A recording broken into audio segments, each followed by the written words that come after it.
If you've seen any of my What I Eat in a Day videos, or you've scrolled through various larger social media accounts of other vegans, specifically high raw vegans like Freely the Banana Girl or Fully Raw with Christina, or there's other ones out there where it's just an abundance of beautiful raw fruits and just veggies and huge platters of tropical deliciousness.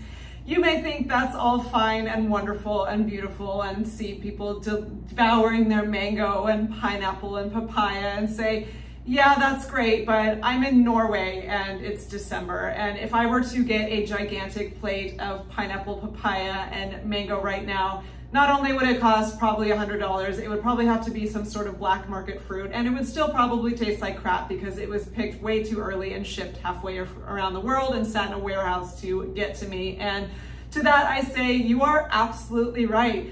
While I personally enjoy eating high raw a lot of times, especially in the summer, I will be fully admit that I live in San Diego, Southern California, and I am very spoiled with an abundance of organic produce. And even in December for me, things can be not as good, but it's certainly not nearly the lack that you would find in colder climates or just different areas of the world that do not have quick access to tropical fruit. And while I love eating this way and feel amazing eating that gift from the earth, I absolutely know that it's just not realistic for everyone.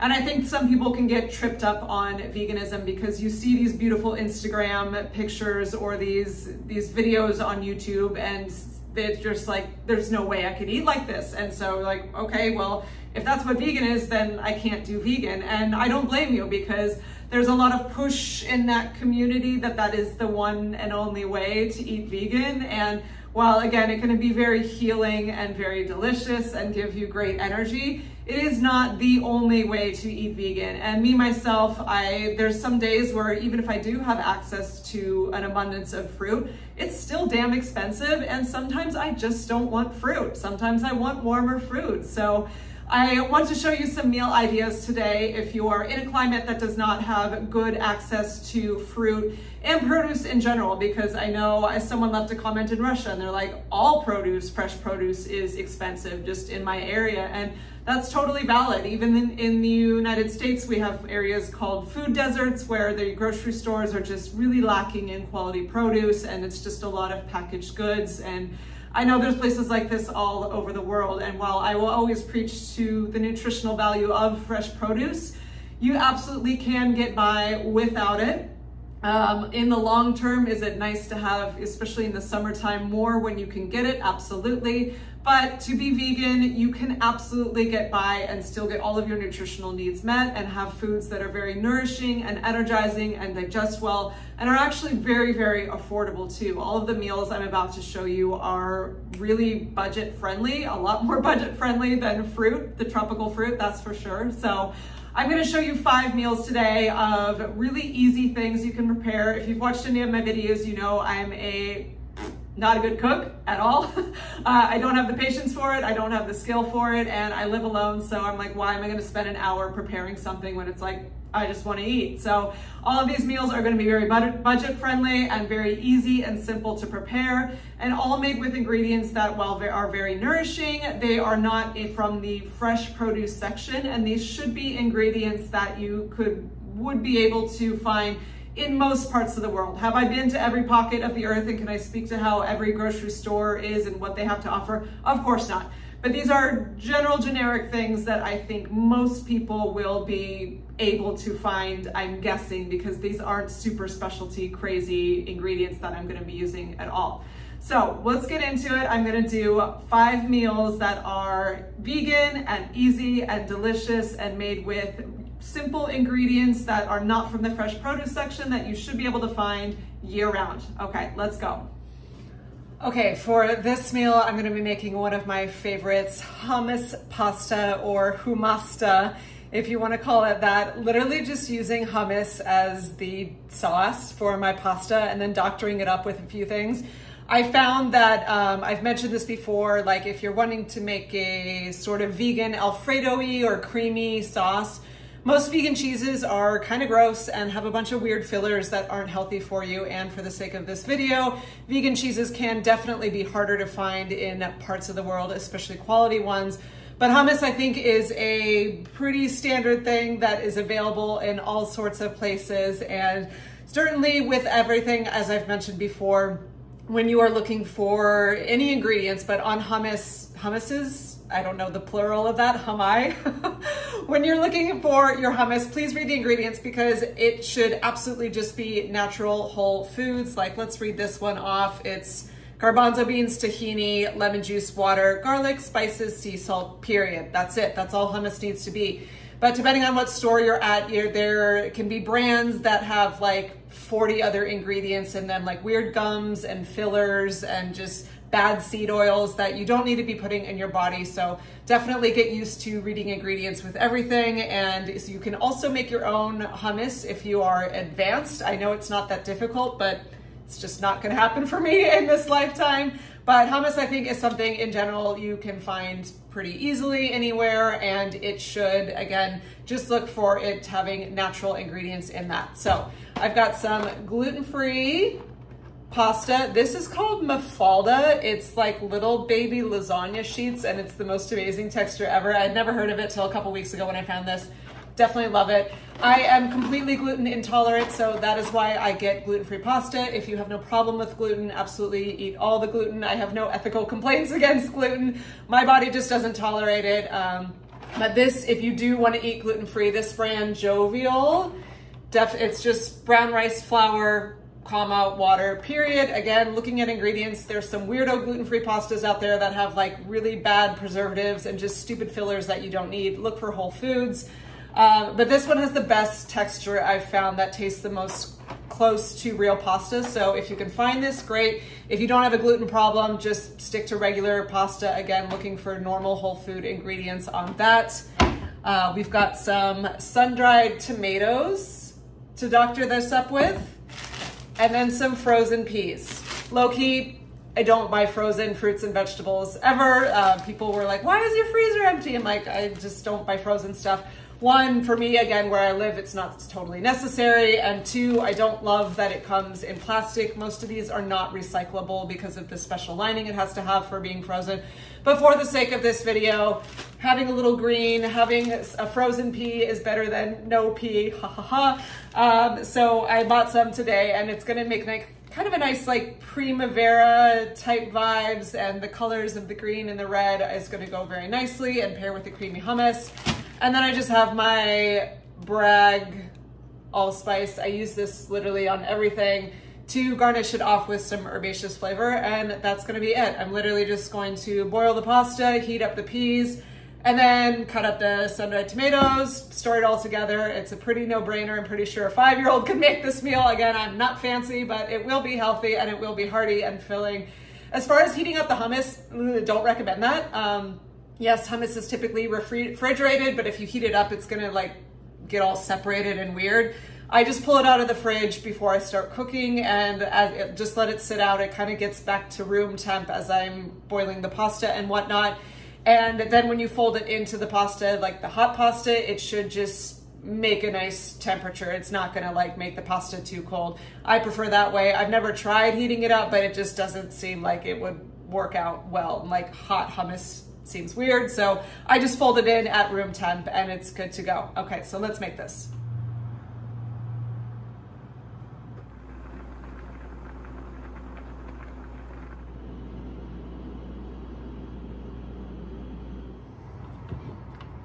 Here is the finished beauty. I've got the creamy and tanginess of the hummus with the like sweet pop of the pea, and then the like juicy, chewy, zesty sun-dried tomato. I think this is gonna, oh, dropped a pea. Let's give this a bite test.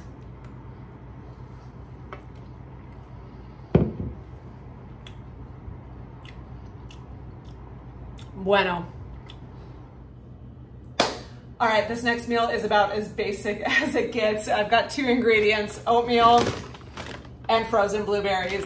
Oatmeal, I mean, I'm pretty sure you can find this at any place in the world, at any store. I've got gluten-free organic oats here, but again, if you don't have a gluten issue, just eat the regular ones. They will be more affordable, whatever you can find. If you can find them in bulk, that's wonderful too. I do have these little individual satchel things because that was the only gluten-free kind they had at the store. But if you can find it in bulk, that's to save on packaging, that is even better. And frozen blueberries. Obviously the fresh berries are best, but again, if for the sake of this video, finding fresh berries in a cold climate in the middle of winter, not gonna happen. And in San Diego, I can certainly find them, but it's gonna be like $8 for a tiny clamshell, like stupid, not gonna do that. But frozen is a great way to get the nutrition from that fruit, especially in colder, darker months. And if you live somewhere like Yona Yinton, she's like my idol in certain ways. If you can forage for berries in your own local forest, that's even more amazing. And then just freeze them so you have some access to great nutrition in the wintertime.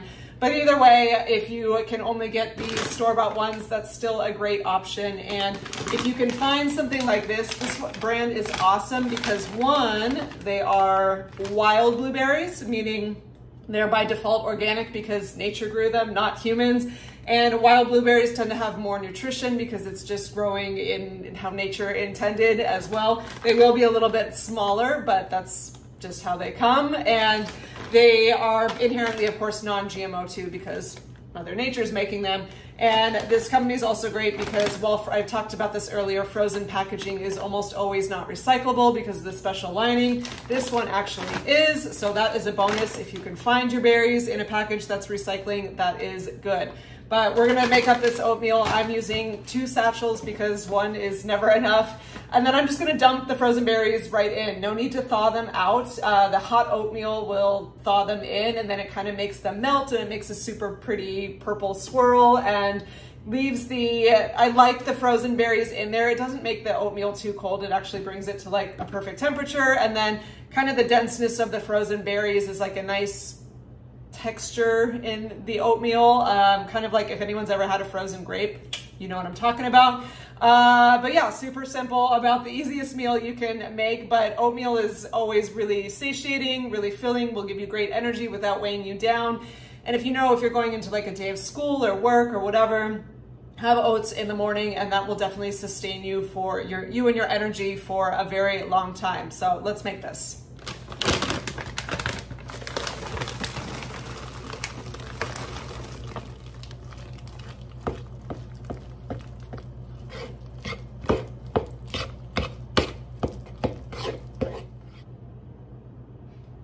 Like a big blueberry muffin.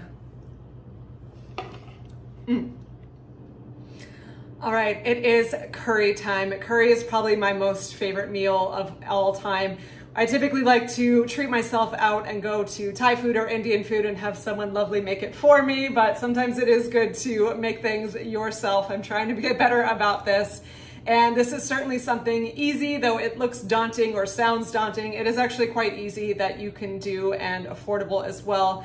While I would admit, as you can see, I'm technically cheating on this because it's produce. I feel like these are all very basic things that you should be able to find at any part of the world, at any time of the world, especially potatoes and carrots, because those are like the ultimate survival foods. The root vegetables grow very easily, they store easily, and they're affordable and they're super nutritious and delicious for you.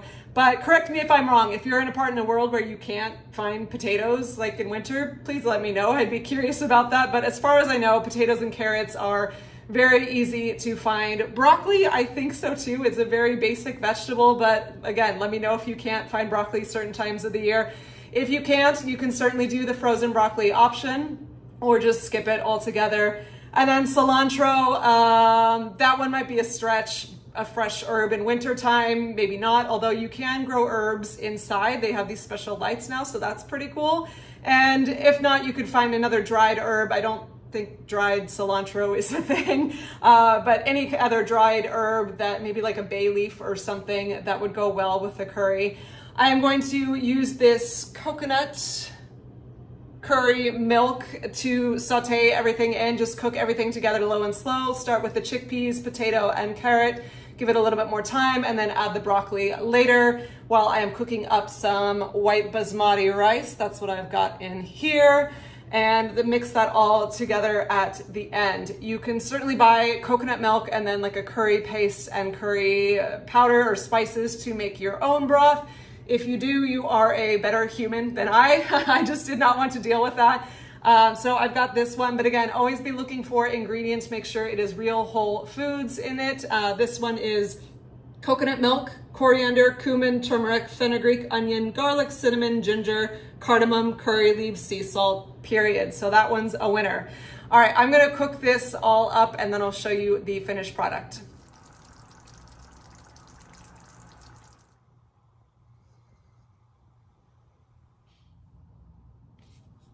I'm super stoked to eat this. Definitely a job for a spoon. Gotta get a little bit of everything in this bite.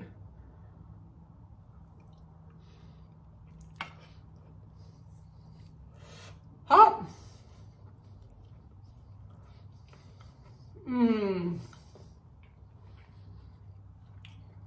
It's so good. Honestly, I can't really take credit for this. It's all that coconut curry sauce. It's flavored perfectly. It's got like a hint of spice, and amazingly there's no sugar added, but it still has a natural sweetness from like, I think the cinnamon and the coconut milk itself. It's absolute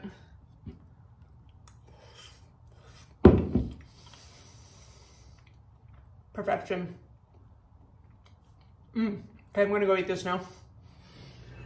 Okay, we are back to basics again for this meal. I have some delicious and hearty lentil vegetable soup, and then a couple baby crostinis of a gluten-free bread with a vegan cream cheese style scallion spread. If you can't find a good vegan cheese in your area, no worries. You can certainly skip it and just dip the plain bread right in. It's delicious. Or you could add something like a nut butter or a jam to your bread. This lentil soup came from a can because that's just how I roll, but you could certainly find lentils in your area and add whatever vegetables you are able to get a hold of and make your own soup. I do know it's super easy. I just haven't gotten there in life yet.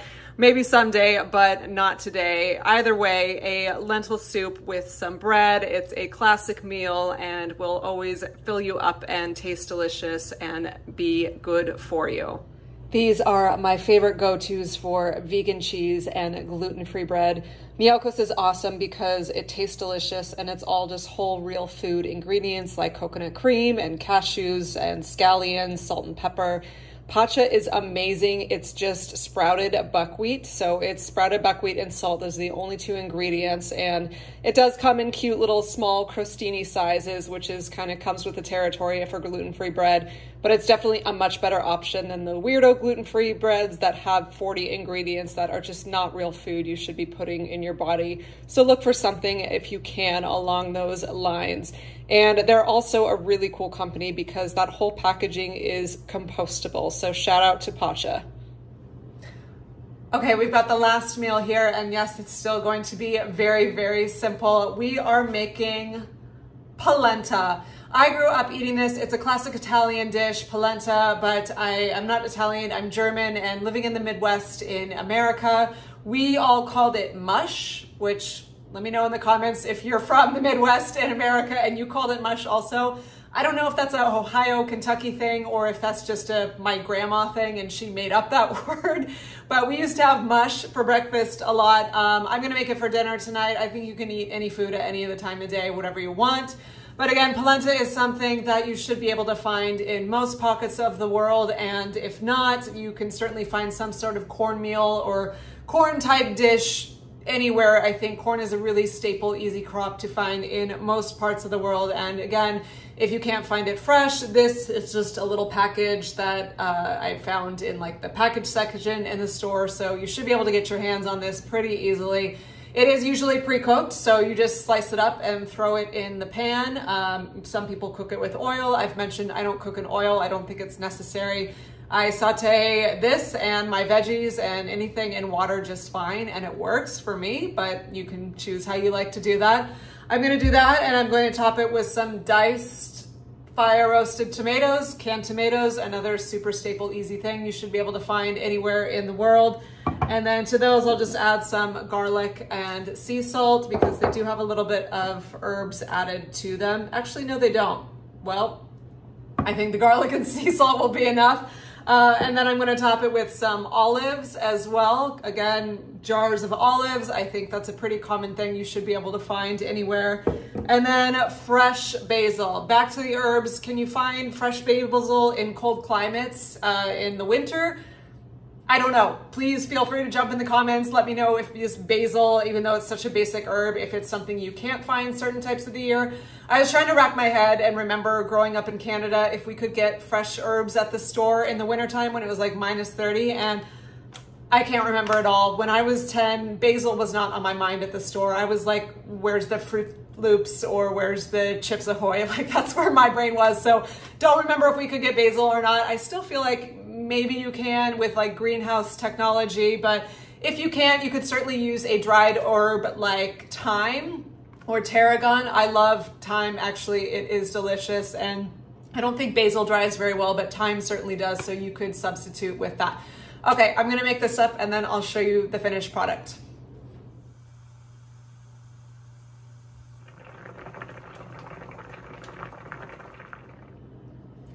Here is the finished product.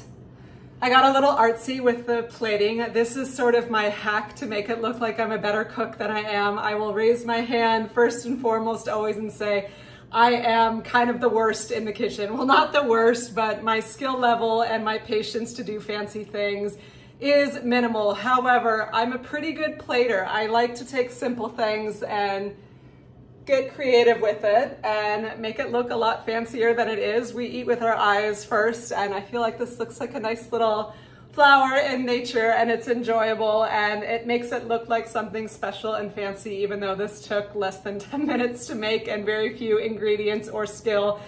Have fun with your plating. It can be a way to express yourself creatively and put some love into your food, even though you want to keep things simple. That's certainly my hack for it.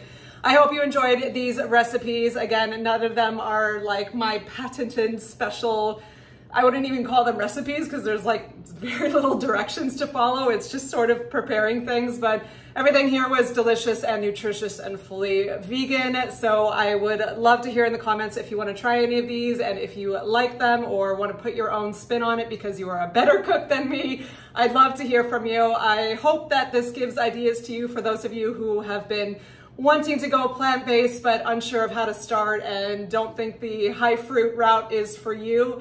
Hopefully this sparks some inspiration and can help you along on your journey. Okay, I'm gonna go eat this now. Thanks for hanging out today. I'll see you in the next one. Bye.